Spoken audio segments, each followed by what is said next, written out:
part of the reason I got into nuclear is because when I left enterprise software, I was tired of building products for other companies and things that I didn't think mattered all that much. And I wanted to do something that I thought mattered.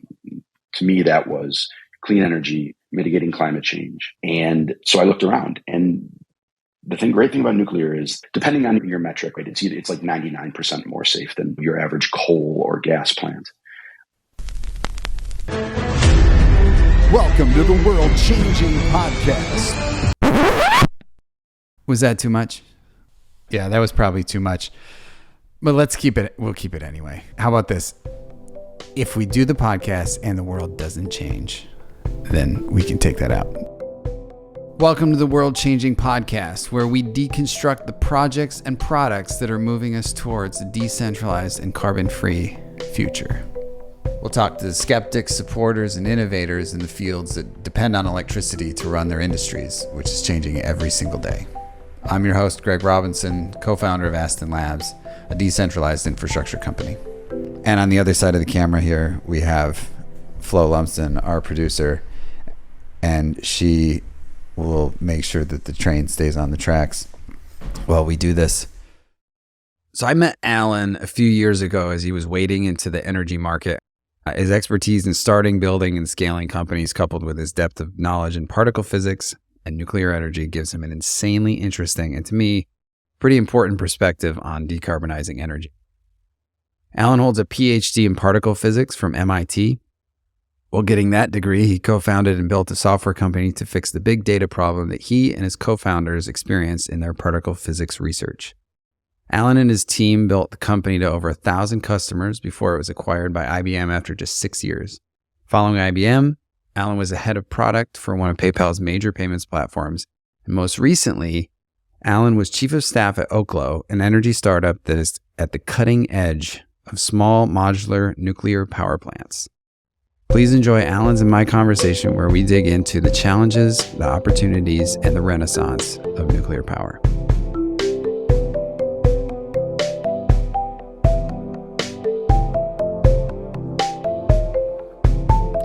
Are we recording? Okay. Is it recording? Yeah. All good? Okay.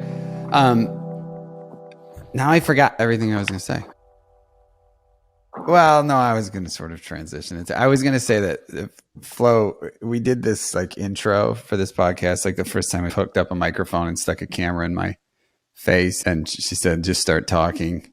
And it was just like, it's like, I don't really know anything. I was sort of stuttering and forgetting everything I was going to say. So she politely said, after she edited that and spent an ungodly amount of time editing it, she's like, you should probably re-record the whole thing.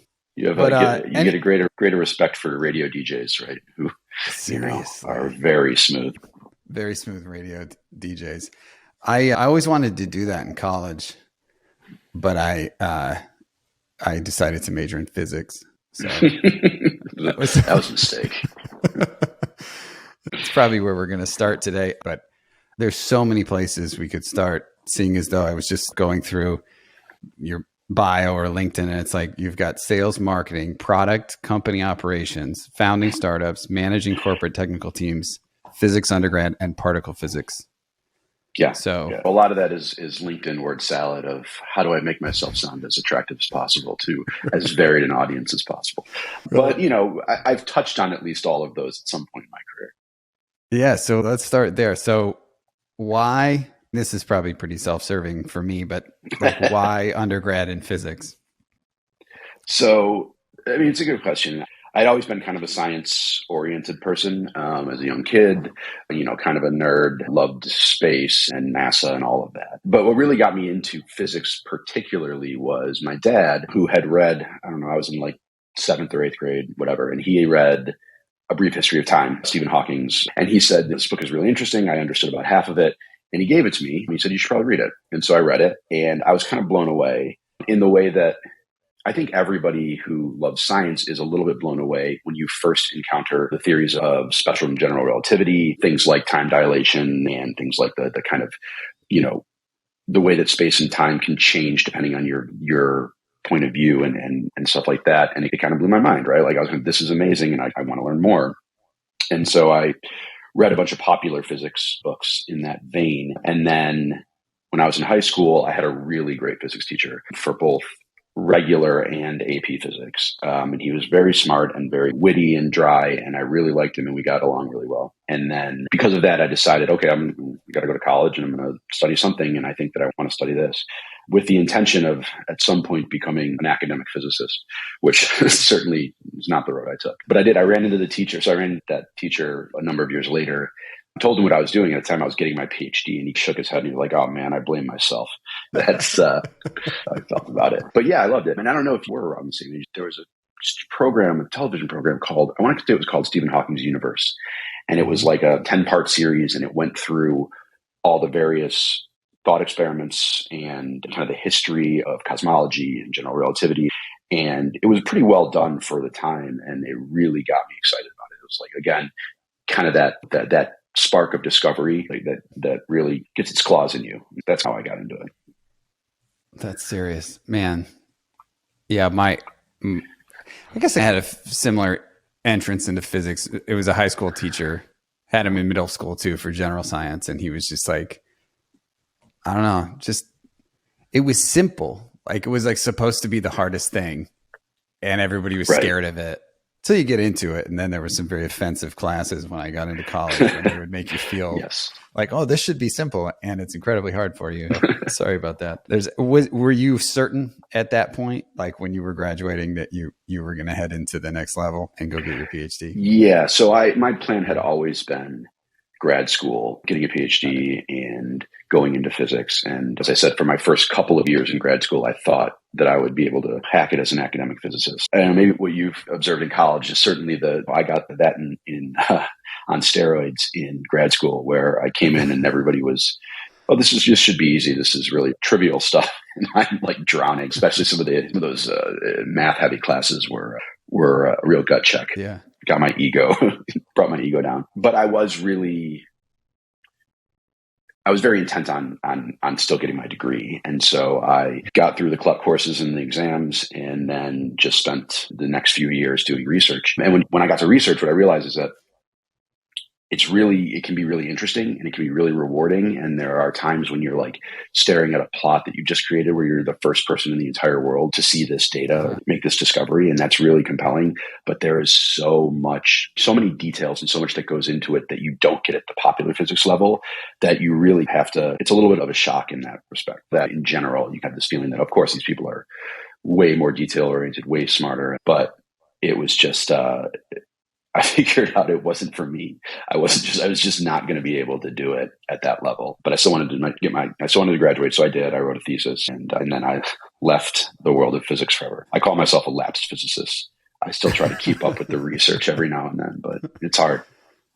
Yeah. And so the way you and I originally met was through someone who was also going through, it sounded like, a similar experience. So you're going through and you're getting your PhD. And at what point in that process do you meet the crew that ultimately ends up saying, let's do this, let's do a software startup, as if getting a PhD from MIT in particle physics wasn't challenging enough?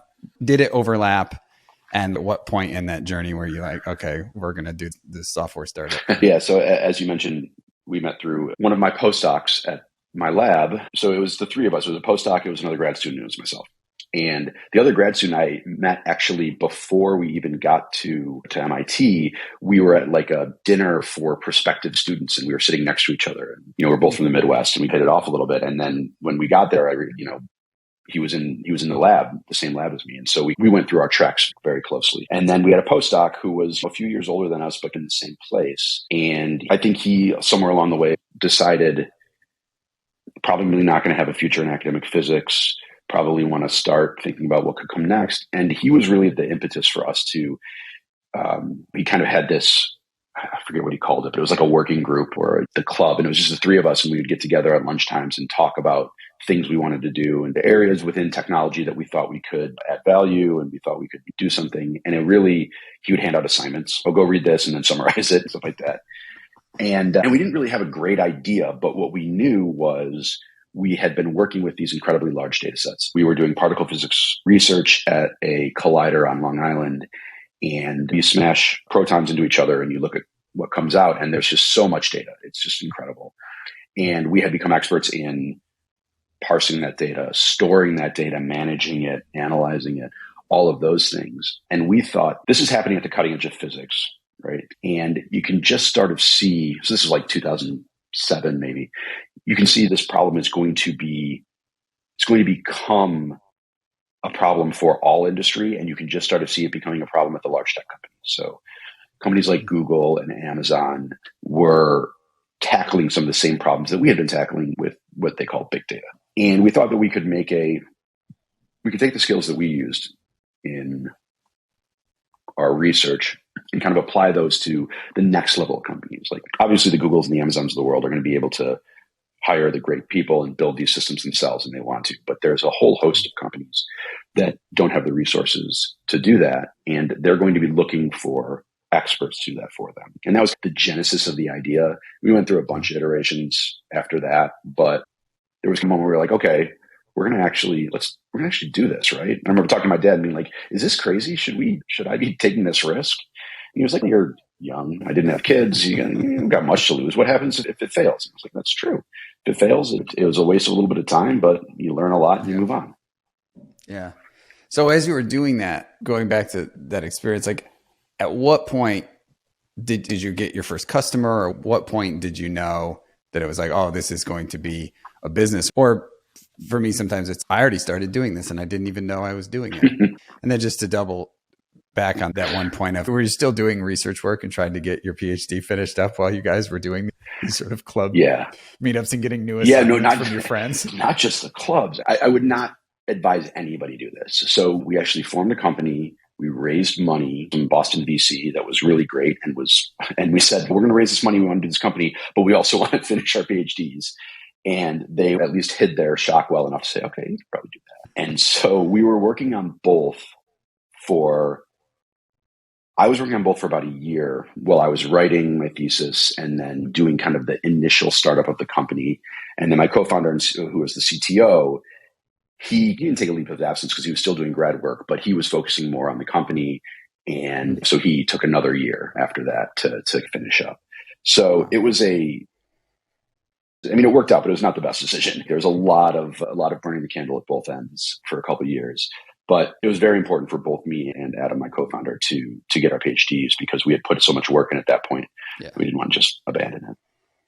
And Mike also finished. Is that right? Mike was a postdoc. Yeah, Mike. A postdoc. So he had already had his PhD. You guys were already, but he finished. You guys were struggling as he's just sitting.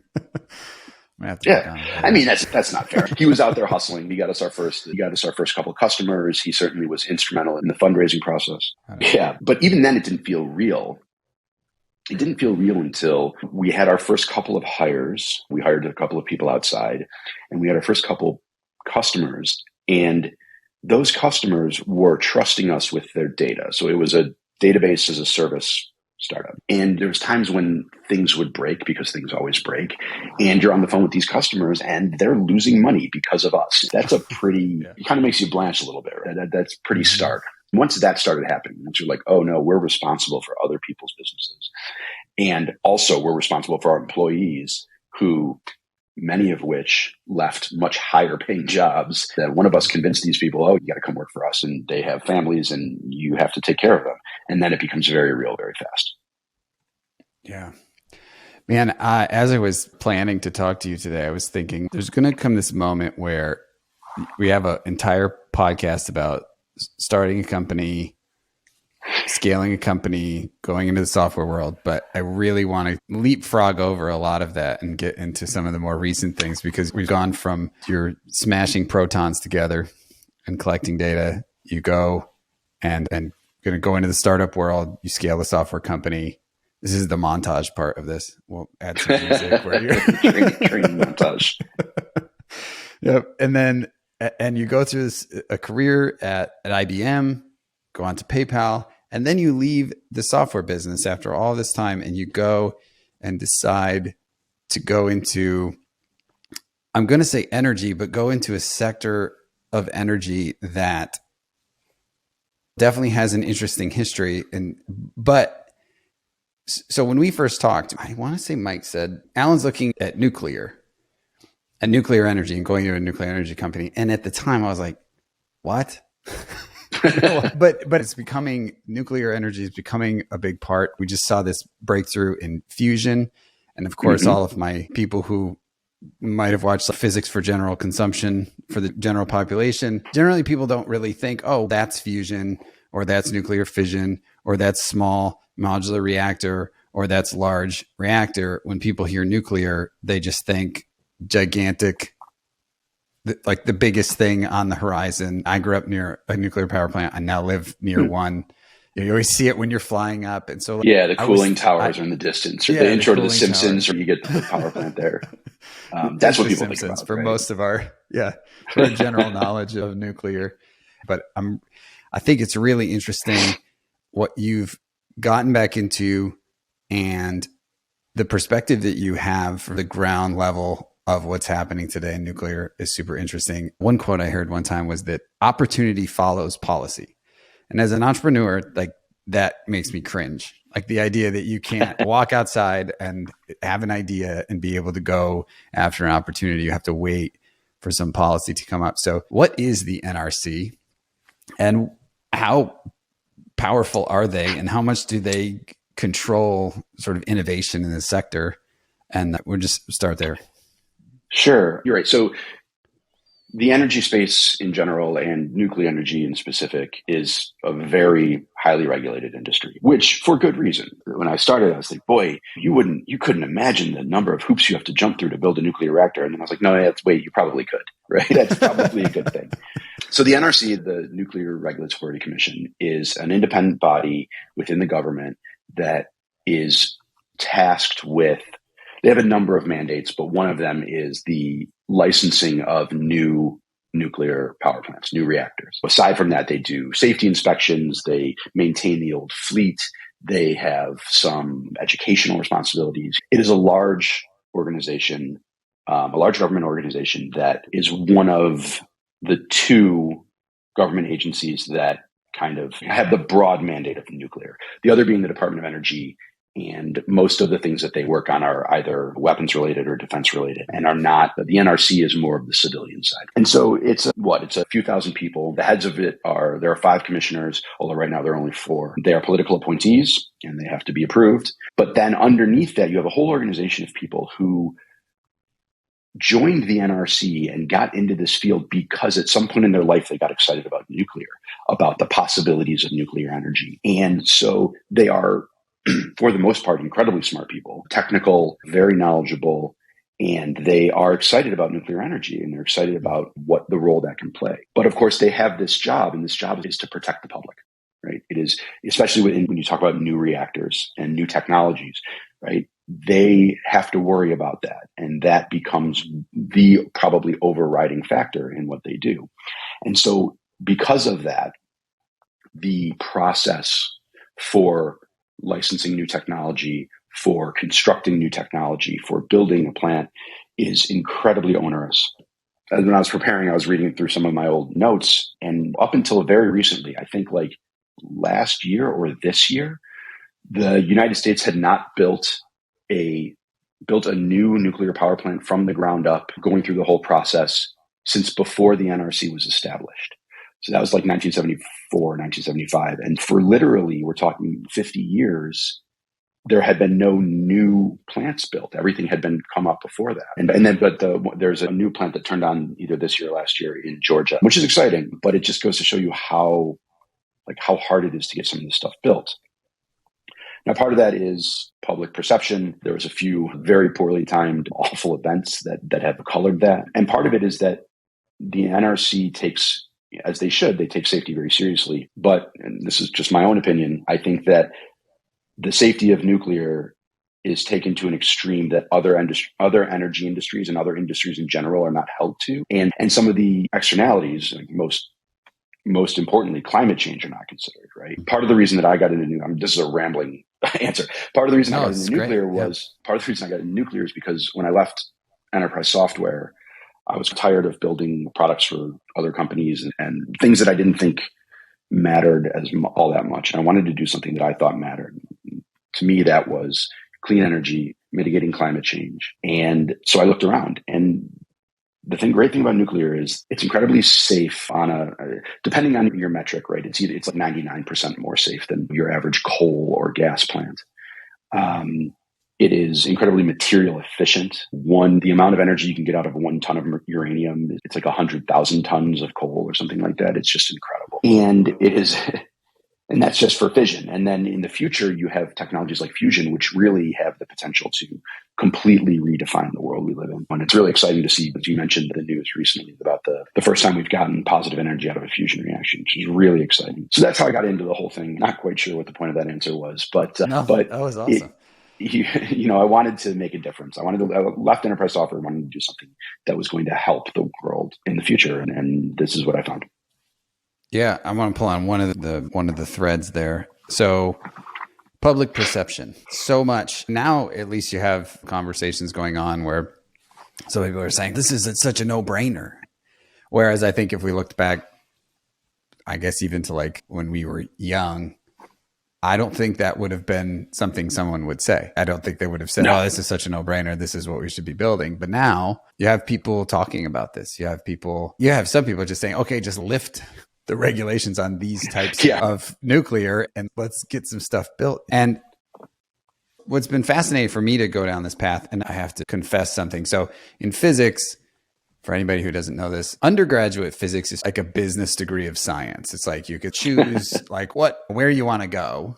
If you want to go into research and eventually you're going to go into particle physics, like you should probably take some nuclear physics or other types of that type of physics in undergrad. But for me, I went the other direction. I went into atmospheric science, and I took a lot of different just electronics and some quantum physics, but I more or less stayed away from nuclear. And then as we've talked about this, and as I've talked to family or friends or whoever, I realized that nuclear fractured into these different categories. It's not just, as I said before, fusion versus fission. That's a sort of a simple one that you are starting to hear the public is knowing more about the difference between those two things, and we can touch on that. But I think more nuanced is this thing between the giant cooling towers and small modular reactors. We're seeing more companies getting funded, and we'll call them like even startup companies getting funded, where venture capitalists who typically stay away from these long lead time, heavy research type industries are starting to get into these, especially at SMR. You're not going to see a venture capitalist seed a giant mega scale, multi-billion dollar giant cooling tower nuclear company, but they seem to be going into these small modular reactors. So can you just set up, so we can help with the public perception, set up the difference between small modular reactor and what is moving in that world versus what maybe people see when they're driving out in the countryside and they see the giant cooling towers?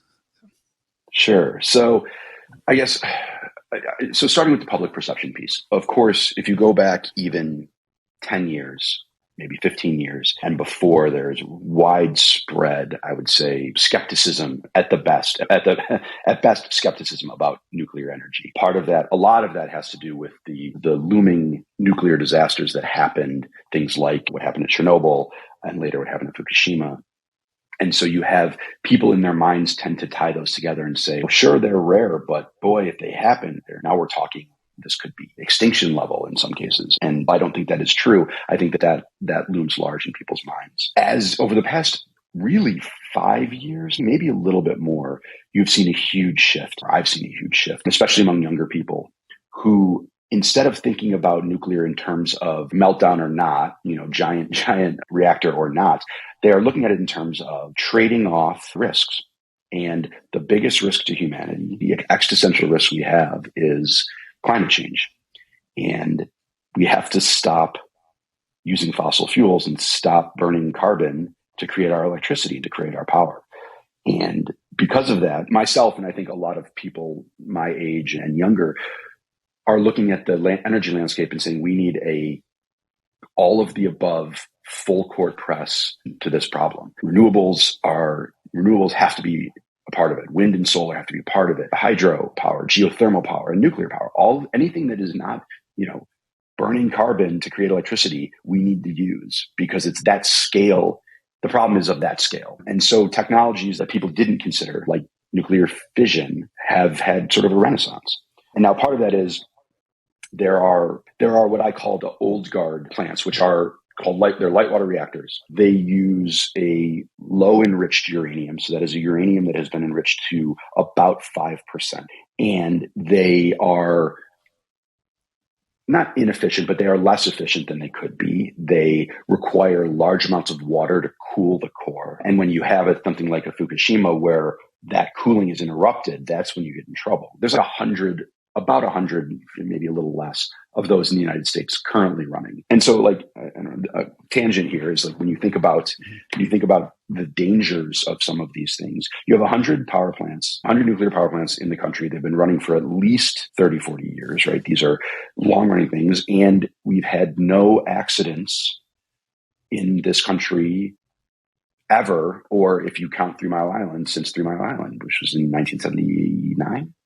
So you're talking at least 40 years. That's an incredibly good record for even old nuclear technology. Okay, but since then, there's been a lot of research and development on what they call now advanced nuclear or Gen 4 reactors. And these are different technologies. There's a number of different ways you can build them. Some of them use boiling water as coolant. Some of them use liquid metal or molten salts as the cooling mechanism. There are different fuel types that are being developed. And all of these have not just more safety features, they are intrinsically safe or inherently safe. Now, I can't talk, I don't know, listeners might have probably heard of TerraPower, which is Bill Gates' company that's building a large next generation reactor in Wyoming. And there is a couple of other players, and I'm not intimately involved or know of those plans and what those reactors look like. But I did spend a little more than a year at a nuclear power startup called Oklo that is building their version of an advanced reactor. And I am fairly familiar with that. We can talk about that technology. It is, some would call it a small modular reactor, although modular to me means you can stack them up next to each other very simply, and that's not how they play. I would say that they build small scale nuclear power plants that are inherently safe, that are perfect for communities, industrial applications, and in some cases, remote areas or places where it is very expensive to get power otherwise. Okay. So the core technology is fission. It is similar to how it's been done for a long time. You get a bunch of uranium, you put it together, the enriched uranium, these atoms split up, they shoot out neutrons. Those neutrons are fast enough that they hit other atoms, they shoot out more neutrons, and you get this chain reaction that creates heat. And then you use that heat to do what we've been using heat to do forever, which is boil water, turn it into steam, run it through a turbine, and get electricity. The scale of this sort of reactor is much smaller. When you're talking about the old guard, you're talking in the gigawatt scale. And this is more in the kind of 5 to 50 megawatt scale. And because of its size, the problems that you had at other reactors, the things like a meltdown, just they can't happen. We like to say we put the physics of safety on our side. Right? Mm-hmm. These are reactors that are built that there's no water required. This is a reactor that is cooled by liquid sodium, and there are no pumps required. It's a natural convection reactor. And in simulations and tests and things that we've looked at, you could literally lose all of your cooling mechanism, and the reactor would slowly shut itself down. It has inherent negative feedback loops that would prevent something like a meltdown, prevent something like it getting too hot or, God forbid, exploding. It's just impossible. And these are the types of technology that I think that the younger generations and people are gravitating to, that see them as the safe and really the responsible alternative to fossil fuels. Yeah, it seems there are so many things that we have that we use all of the time that are incredibly dangerous, and over time, because they've been allowed to be out there in the wild, and there have been some problems,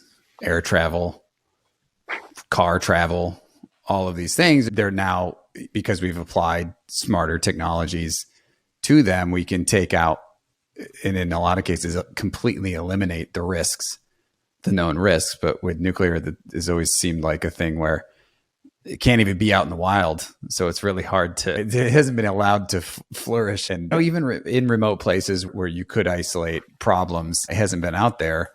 So people have had to be doing this like on the bench in the lab to see how to build these technologies. And I think, just to give anybody who's listening kind of an idea of the scale of this, like what size? So a 5 megawatt reactor that can run all the time, I guess we could say a typical like suburban housing development could run on one of those things. Like, sure. Yes. There are varying sizes of those developments, but let's just say a typical suburban development could run on one 5 megawatt. What is the size of one of those power plants? Physically? Yeah, the physical size. Like, if you're talking about like a building, if you can imagine, so imagine a building that is about has a footprint of about 1 acre. Okay. And then there's probably some area around that for various equipment and cooling and stuff like that. But it is incredibly small compared to what's out there now. And yeah, as you said, one of these could power a community in perpetuity, but like literally with the fuel of a single core that doesn't have to be replaced, you could run this for 10 or 20 years, right? The current fleet of light water reactors have to replace their fuel. They have cycles of about 18 months. But the new generation of reactors, I want to say like 9 of 10 of the top new designs use a fuel that has a terrible acronym. It's called HALEU, high assay low enriched uranium, which of course doesn't mean anything. What it means is that the uranium has been enriched past 5% and up to around 20%. Now, I think this is important to understand the scale here because people can get, when you start talking about enriched uranium, people get nervous. So that fuel's at 20%. There's a whole other world of nuclear weapons and weapons grade uranium and weapons grade plutonium. And when you're talking about those, you're talking about 99% enriched, right?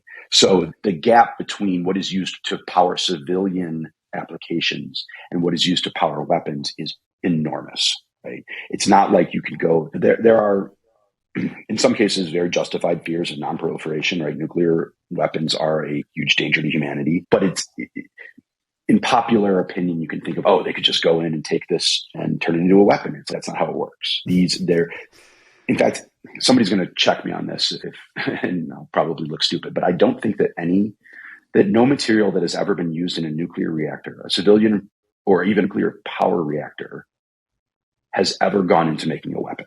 I think the only materials that have gone into making a weapon were special purpose, built for that purpose, right? But you have to separate those two. But the great part about this new type of fuel, and if you'll allow me to, I don't know, maybe geek out past your audience's tolerance here for a second. Geek away. Man. If they're listening at all to me, then they're already in trouble. So low enriched uranium, the 5% enriched that we use now, it uses what are called thermal neutrons. So these are neutrons that have been slowed down, right? When they are ejected, they are ejected at very high speeds. They have to be slowed down in order to interact with the other fuel in order to create this chain reaction. And one of the ways they slow those things down is using water, which is actually really a great neutron moderator. And these neutrons go through the water, it slows down, and then they're able to interact. Well, for HALEU fuel, you can use what are called fast neutrons. And this is in a different spectrum. And so you don't have to have a moderator. And because you don't have to have a moderator, like when you slow down neutrons, you are effectively losing energy on purpose, right? And when you have fast neutrons and you can use those without slowing them down, one, your system becomes much more efficient because you have more phase space to work with, but you're not slowing them down. You're not throwing away that energy. And that allows you to do things, that allows you to be much more efficient with your fuel usage. But as I was saying, it takes it from an 18-month cycle of fuel to literally decade. You can design cores that will last for decades without being open. Wow. And that can be a huge advantage for this next generation. Not only do you not have to switch out the fuel as much, you create much less waste. That waste can be repurposed in particular ways and recycled. And it's just a much more efficient use of nuclear material than we had 50 years ago, which shouldn't be surprising, right? 50 years ago, cars got, 4 miles to the gallon, 8 miles, something like that, right? And now, we have electric cars or hybrid cars that can get 50, 60, 100. Technology moves quickly, and we just haven't allowed those innovations to hit the market or to hit the public yet. Yeah, it seems I'm going back to the march of technology. It's interesting that you said there's this acronym and it's HALEU fuel, which is different than the other one. And typically, if we go to your kind of like sales and marketing and away from the science, it's like typically there's this idea that if you create a new product, this is the Procter & Gamble move, right? Like you can't call like Dial soap Colgate soap, because if you call it Colgate soap, then people are going to think, oh, I was supposed to put this in my mouth. And I didn't want you to put that in your mouth. So it seems that here in nuclear, see these companies, these new startup companies, oh, the nuclear space is really moving. Should we be changing the name of these things? And these technologies are completely different. To line extend them in a branding sense from nuclear of old to calling it nuclear again, it just seems like it needs a new category. Is there any activity there where people are sort of trying to, I guess SMR maybe, but nobody knows. Yeah, SMR is one of those things. Like, people talk about advanced fission reactors to get away from the old guard. But it does say that most nuclear scientists, if I can generalize, most nuclear scientists, and I consider myself one, are not great branding people, right? They're your Madison Avenue types and they're not advertising. Yeah. So they tend to use really obscure acronyms and jargon and things that the public, their just eyes are going to glaze over. So there should be we do have to have some rebranding of nuclear. Now, I think what's cool is that more and more people are learning the difference between things like fission and fusion. And as I said, there's a large movement to develop these technologies in both of those cases. So you do have a changing of the public opinion, but I agree if there's a really pithy name for the fuel or the technology that does this, you could probably get people to get behind it, even though they might not love the word nuclear. Yeah, and non-weapons grade doesn't exactly right on the box very well. Of course. I think this is apocryphal, I think, but MRI, the technology that literally saves lives and helps countless people and is used for a lot of things, the original acronym was NMRIs, nuclear magnetic resonance, and they had to drop the N because people got scared. And it's okay, but this is a technology that we use all the time, that is very safe and helps save lives. But because it had the nuclear there, they had to rebrand it pretty effectively. We need to find whoever that was. Have him on the podcast and be like, hey, have him on the podcast. You're up again. It's your turn again. We need to find out a new name for. Yeah. So we've covered a lot of things about the dangers. And I really think that's an open call to anybody who listens to this. If you have an idea of what this stuff needs to be called, besides what it's called today, it would be, I think what you said, all of the above approach to going against climate change, I think it's pretty amazing that all skill sets, I don't care if it's deeply technical people or people who are really great communicators or great in sales and marketing. It's like you really need all of the above. And really the goal of us having this conversation or having conversations with other people is to get that deep technical level connected with the marketing level, because I feel like that just your point is exactly right. Like just dropping nuclear from the MRI, now we can all see what's inside. But if we didn't do that, then we might not have ever been able to do that, even though the technology is the same sitting there. And whoever brought it to be as a product, we're like, oh, I did it. I did the thing that everybody wanted. And they're like, yeah, but it's called the wrong thing. Sorry, you're going to have to go back. But I was just going to ask about, in terms of the timing, clearly the NRC, you said these people are deeply technical people. They know, is the sentiment at the commission level that have people inside the NRC saying, yeah, it's the SMR stuff, the 1 acre to be able to power an entire neighborhood full of homes with zero carbon 24/7 for 10 to 20 years. That seems like this magic pill, let's call it, for everybody. Are the people at the NRC, are they sitting there and saying, we know that this is pretty safe and that there are stops to make it even more safe? Are they really fighting public opinion? What takes them so... What's that process? Do you have an insight into, maybe we need to go ask one of them to Sure. I have some insight into the application process. So you have to, so as a company, if you want to either build or operate or design a nuclear reactor that somebody will build or operate, you have to work with the NRC. And as I said before, these are people who are very smart and very technical, and they got into it because they are fans or they like nuclear energy, right? They're not, nobody there, in my experience, is actively working against you, right? They want you to succeed. Yeah. But they also have a safety mandate that is very onerous. As you said, more onerous than anything else that we interact with on a daily basis.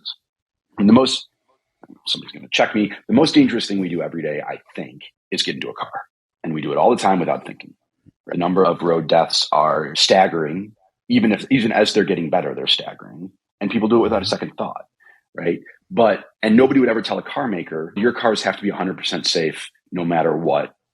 You have to be able, your car has to be able to withstand a 3-ton boulder falling on it and crushing it without killing people. And these are the kinds of things that people say about nuclear, right? For better or worse, because, of legislation, because of the idea that you could create something, a nuclear reactor that was not 100% safe, makes people gasp, whereas nothing else is like that. So it takes a long time. It's an onerous process. One of the newer advanced reactor companies called NuScale filed what is called a design certification, which is basically like, this is our design for our reactor, and this is how we want to build it eventually. We're going to work with partners to do that. And even getting that certification through the NRC took a decade and cost a couple $1 billion. It's just insane the amount of money, upfront money, that you'd have to spend to do this. But the company I worked for, they're reimagining the way to do that, and they're trying to bring that cost down. But even then, you're talking years and you're talking millions. And that's just to get through the first part of it, just get through that first application. Actually building it and running it is going to be another years, right? It is an incredibly slow industry. When I moved from software to this industry, was the biggest surprise to me was just how long everything took. Right? You're used to shipping code on a weekly basis, doing multiple upgrades and updates to your software every month, every year. And this is no, we're going to put an application in, and they're going to review that application for 3 years, and then we'll figure it out. Like, the timescales are pretty staggering. Are some of these companies just deciding to go somewhere else in the world? There are companies who are doing deals. Yeah, there are companies who are doing deals with other countries. The one I mentioned, NuScale, I want to say, it has a partnership with somebody in kind of the Eastern European world. I forget who. And so a lot of the other countries that already use nuclear, people like France, Germany, England, who spent a long time trying to shut those programs down and are now restarting those programs or revamping or revitalizing them, they have their own regulatory systems. And those are often not any better, not any faster than ours would be. And other countries that don't have that history, a country that has never had a nuclear energy sector, they look to the US for regulatory standards, right? They say the NRC is the gold standard, and it is. And if you can get past them, then it's going to be safe. And so we'll look to them as our check on that. So it's not like you can run to, I don't know, some country that has no ties and no diplomatic ties and say, oh, we're just going to build it here. It's not that simple. Yeah. I do think that there's a lot more excitement. There's a lot more excitement for nuclear power in Europe and recently, and part of that is because of the conflict going on between Russia and Ukraine. But I also think it's like these companies are realizing they cannot tie themselves to fossil fuels, especially fossil fuels that they have to import, right? Like energy independence is a big buzzword among these countries, and one way to be energy independent is to produce all of your energy in your country with things like nuclear. Yeah. Yeah, that is, I think about going back to the thing about cars and these different technologies that are incredibly unsafe.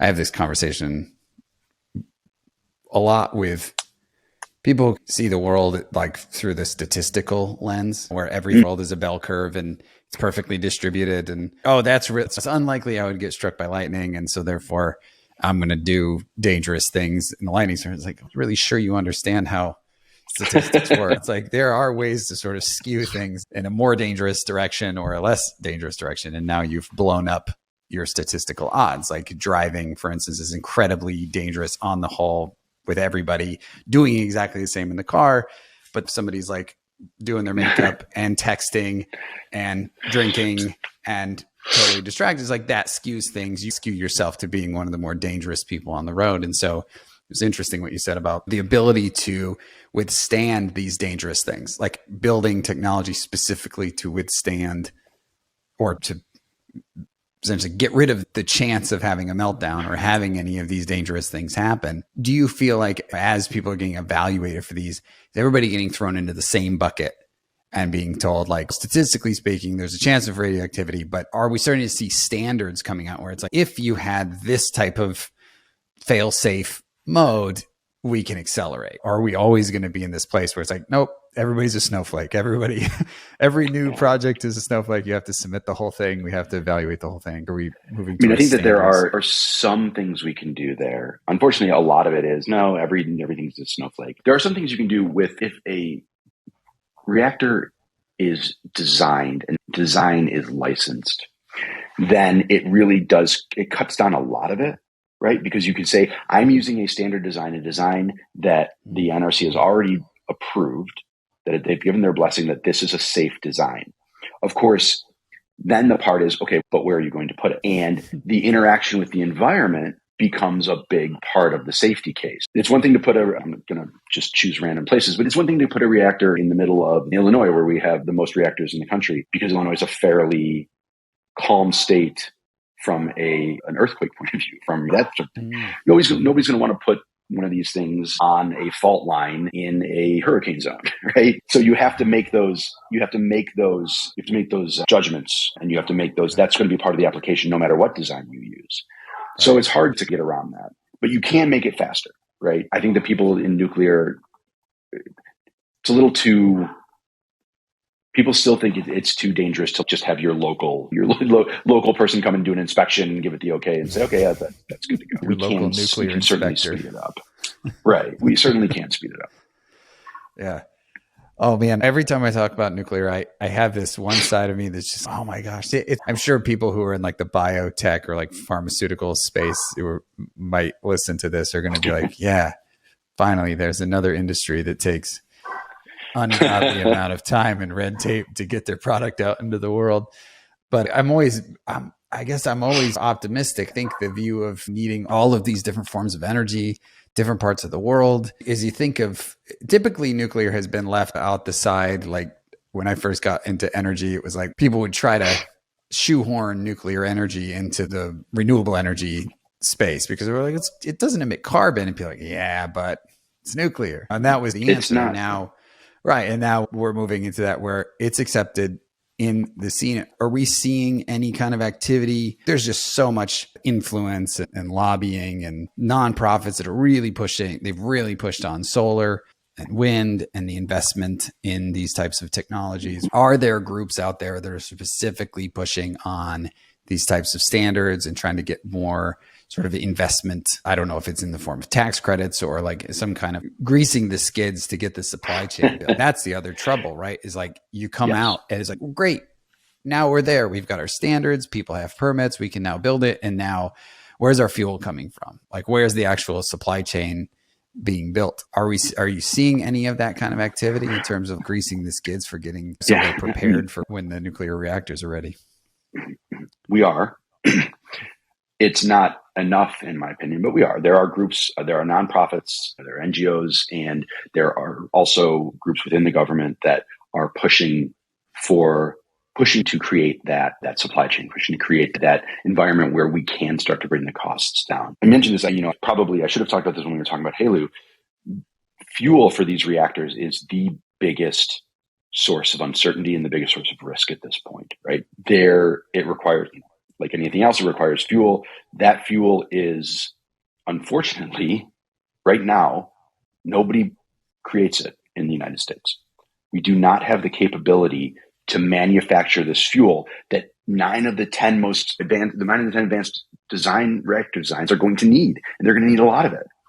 And part of that is because no companies that have made the investment, because it's a large investment to say, okay, we're going to ramp up production of this very specific fuel. It costs a lot of money. There's a lot of equipment and a lot of training, and a lot of people that need to be involved. And for most players, it's just too risky for a return that is going to come in 5 to 10 years or more, right? It is just, there's a disconnect between the demand side and the supply side in this case. Now we've seen some interesting things about this. And one of the cool things, I think, in the recent IRA bill that was passed, they do have a substantial amount of money earmarked for basically making the Department of Energy the buyer of last resort for this fuel. So it's basically a way for the government to bridge that gap and say, look, if you make the investment and you create this market and you build the fuel and you create the fuel, we will buy it from you if nobody else will.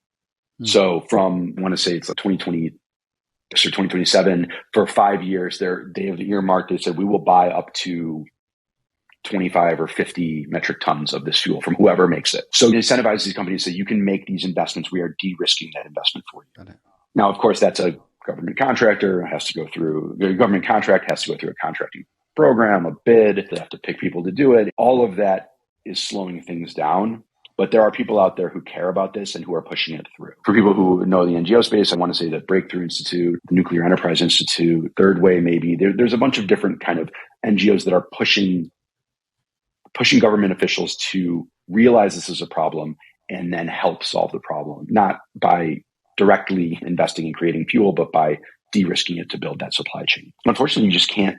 This is an incredibly important fuel. And right now, I think there's only one place in the world that there is a market for it, and that's Russia. And so we're not going to have enough to power the reactors that we're going to need unless we ramp up production. I don't know enough about World War II, but when they talked about, we need to mobilize for that war, and we had to build a number of planes and tanks and stuff like that, and it was really seen as a public duty or a public obligation to make these sacrifices to build these things for this effort. I would like to see the same sort of thing happening in energy, not just in nuclear, but in all carbon-free energy, making those investments, greasing that skid. Yeah. Yeah. So branding and HALEU fuel. That's all. Yeah. We just put those two things. All it takes. Right. Yeah. I thank you again for talking through all of these things. I think there's a few things that I had written down that I know I'll take away, but just the general, I guess anybody who's sitting there as as an entrepreneur who is going to start something in this space, and it is a very daunting place. Most of the people who are doing things in the space have PhDs in particle physics or something like that from these where they've spent a lot of their life thinking about nuclear. They understand it at a level that it doesn't really scare them anymore. It allows them to say, no, I understand this enough to start a business in it. So hopefully more people will start to get involved with varying skill sets, not only the PhD physicist and all that, to make sure, because really I'm sort of an amateur energy historian. I like to read about ways that certain fuels were able to be scaled, ways that even in my career gotten to see solar and the solar industry scale, and how batteries are beginning to scale,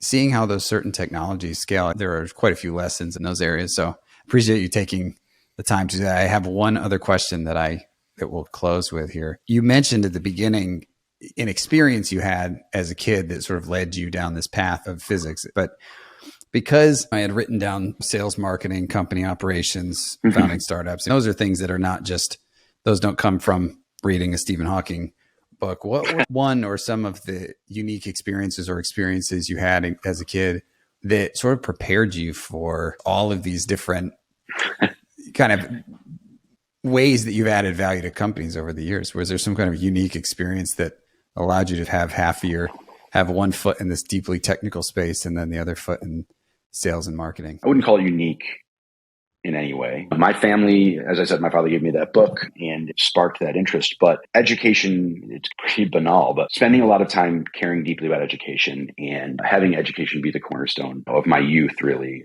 has prepared me more than anything else. One, not everybody is pushed in that direction. And two, not everybody has the resources or the school districts or the teachers or whatever to make that happen. But this is why I'm a huge supporter of public education, a huge supporter of teaching. And I'm also a huge supporter of these kind of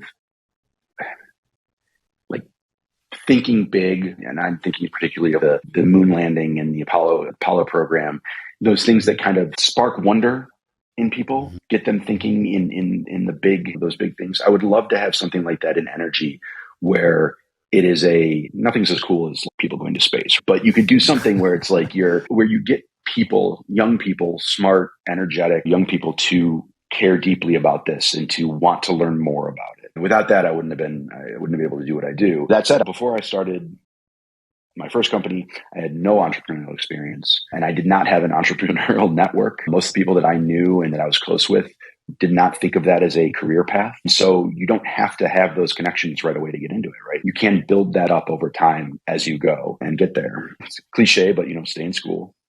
Yeah, stay in school, kids. Stay in school, kids. Read as much as you can. And keep the sense of wonder that will push you forward. I love it. I actually lied to you. I'm going to ask you two more questions, clarifying questions. Can you briefly explain the difference between fission and fusion? Yes. As simply as you don't have to go into detail here. So anybody can look this up on Wikipedia, but if you could just high level describe the difference. No, I'll try to do my best. So there are two ways to create energy using the nucleus using atomic energy, right? One is you take a very large atom like uranium and you split it, and it releases heat and it releases neutrons and it releases other products that create energy. And that heat is where the energy comes from. The other way is to take very small atoms like hydrogen and fuse them together into a larger atom like helium, right? And there's actually a really cool curve where you can see when it changes from which atoms can be fused to which atoms can be fissioned. And I think iron is the one that's at the bottom. But the difference is that fission is splitting large atoms to create smaller atoms and energy. And fusion is fusing small atoms together to make larger atoms and release energy. Fission is what happens in our current set of nuclear power plants. Fusion is what happens at the center of the sun, right?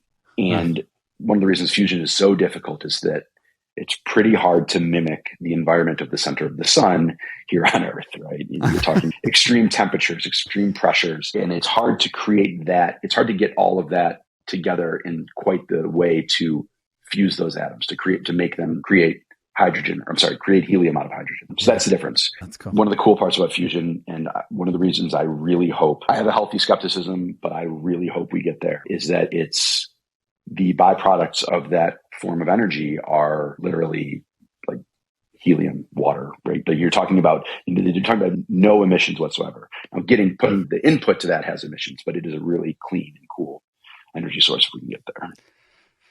Yeah. And then the last one is HALEU fuel. I know we said the what the acronym means, but can you touch one more time on what is, and you can even go deeper on it, like what is the input for it? What is the actual, like, what am I going to take off the shelf? I'm going to put in through this process and I'm going to get HALEU on the other side. What is that? Sure. Can you dig deeper on that?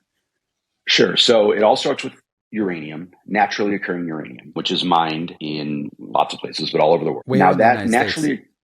Anywhere in the United where's States? yes, there are uranium deposits in the United States. I forget where. Like Wyoming or something like that.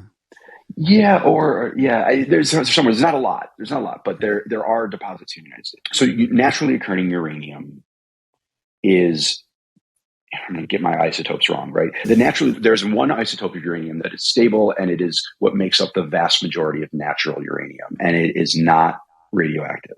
And then there's an isotope that makes up about a little less than 1% of all natural uranium. And that isotope is radioactive. And if left long enough, it will decay. And when it decays, it shoots out a neutron and energy. So you start with natural uranium, which is like 99.1. Let's just call it that. You would call that 1% enriched, meaning the percentage of the radioactive isotope within uranium is 1%, right? Okay. When you want to power a light water reactor, you have to process that uranium in order to get it to 5% enriched, such that 5% of the uranium in there is that radioactive isotope. And then HALEU, you take that same natural uranium and you process it until it's 20% enriched. 20% of the uranium is that isotope.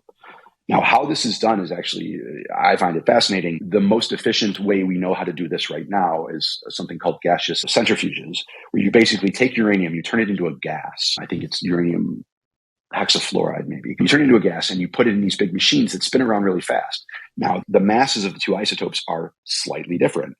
And so one of the isotopes drifts towards the top. As you spin these things around, one drifts towards the top, the other drifts towards the bottom, and you can start leaching those off to create different concentrations of the two isotopes. And so at the end of it, you've taken this natural uranium and you have a whole bunch of what they call depleted uranium, which is natural uranium that has been drained of its isotope. And then you have enriched uranium, which is what we use to power the reactors and to create energy. I think it's fascinating. It's some people, again, their eyes are going to glaze over, but that's the process and that's how we create this fuel. So could you take depleted uranium and re-enrich it? Like, even if it has no isotope, or do you need at least that 1% there? Do you need the seed of that isotope to be able to enrich it? And I think in theory, you could mix. There are some places that do what's called down blending, which is when you have a very high enriched uranium. Let's say you have uranium that's enriched to 50% or something for some reason. And then you can mix that with depleted uranium to create fuel. Right, to lower. It's not as simple as just taking a handful here and a handful there and putting together, but it's that simple, right? Yeah, you mix it all up and you get the right ratios, right? Sure. But you wouldn't take depleted uranium and then try to enrich it through a traditional means. It's just much more efficient to do that with natural uranium. Got it. So is there hope to take some of these depleted uranium storage sites, the used fuel from the past, to repurpose it into this new wave of nuclear? I think that there is a lot of technology that is unexplored in the world of what I would call reprocessing fuel. I don't particularly like the word recycling. People tend to misunderstand it, but taking spent fuel from the current light water fleet, right? That right now is sitting in dry casks or sitting in long-term storage, and using that as an input for new fuel creation. And there are technologies to do that. And again, they're nascent and expensive, but like everything else that's nascent and expensive, if you do it for long enough, the cost comes down and it becomes economical. So I do think that there is a path that, one, reduces the amount of waste that the US is storing, which is great, and two, can create new fuel that is less expensive and requires less mining, stuff like that. We need to be exploring those technologies in parallel to just designing new reactors. All of this stuff has to come together. Amazing. We're going to stop there. Thanks. I really appreciate you having me on. I hope this was enlightening in some respects.